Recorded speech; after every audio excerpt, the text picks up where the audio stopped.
Masih ingat lagi sebab tahunnya saya ingatlah. Kali terakhir makan gaji tu tahun 2001. Saya masuk waktu tu Mediacorp, waktu tu masih dikenali sebagai SBC, Singapore Broadcasting Corporation, secara rasmi pada tahun 1991. Genap 10 tahun, gatal lebih pasal kan. Jadi saya berhenti. Kemudian tu saya buat kerja freelancer lah, ataupun secara percuma nak bebaskan diri daripada struktur-struktur yang ada pada ketika itu.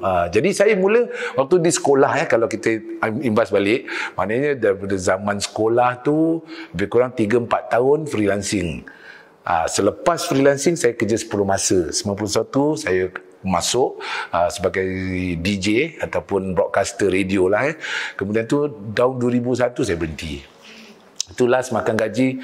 Kemudian tu 2001 sampai 2002 tak makan gaji. Saya baik makan lah sikit-sikit. Dalam duit kocek tak banyak. Saya ingat ni macam mana lah aku nak hidup ni. Sebab apa, simpanan dalam waktu tu $1,200. Saya masih ingat lagi.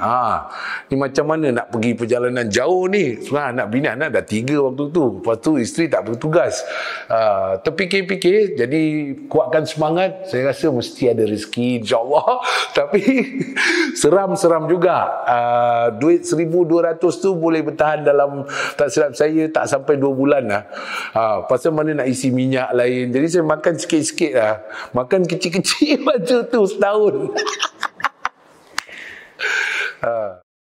Waktu saya bergerak sendiri, saya rasa macam ikan sardin dicampak tengah-tengah laut lah. Kadang-kadang jerung pun ada datang. Sebab kita individu, kita pun tak tahu. Dulu dalam korporat, kita ada pelindungan sikit.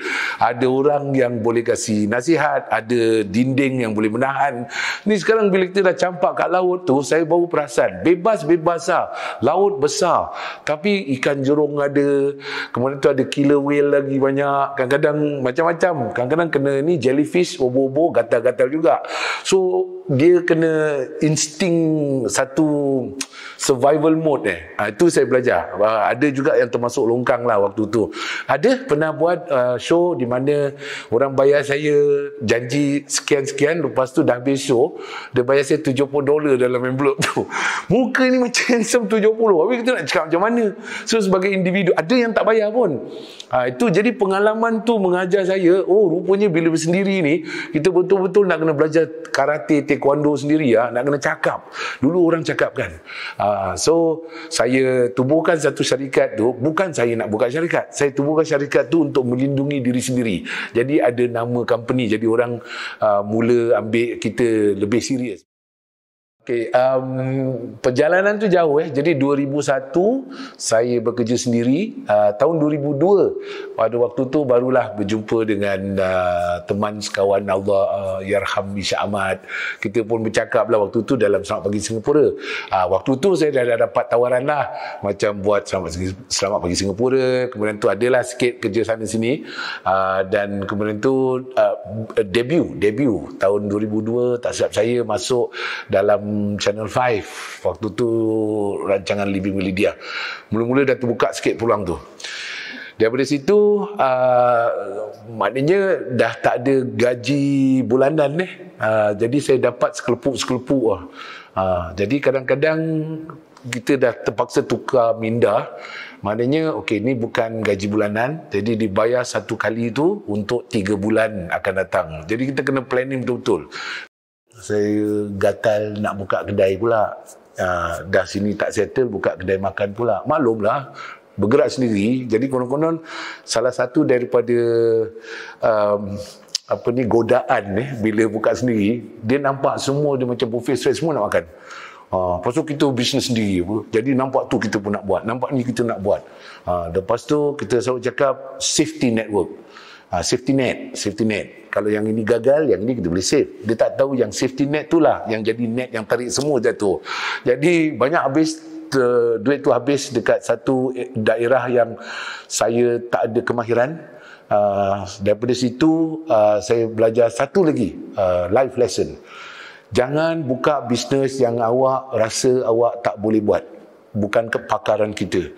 Saya buka bisnes makan, kedai kopi. Dan saya akhirnya selepas tahun setengah baru perasan bakat saya ialah makan, bukan jual makan. Saya cakap makanan orang sedap, itu rupanya. Jadi dalam hati saya cakap, kenapalah Tuhan bagi aku bakat kat sini, aku menyemak kat sini. Jadi lepas 1,5 tahun, saya nasihatkan, jangan, kalau kita tak ada keluarga ataupun jaringan daripada dulu yang buat F&B business, don't even think about it. Jangan masuk, sebab ini satu kemahiran yang sangat berbeza. Tapi dia mengasah minda kita. Memang kita dah pedih daripada luka tu, kita jadi lebih matang, lebih dewasa.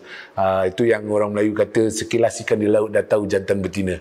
Saya ambil masa lebih kurang 5, 6, mungkin 7 tahun untuk faham dinamik dia.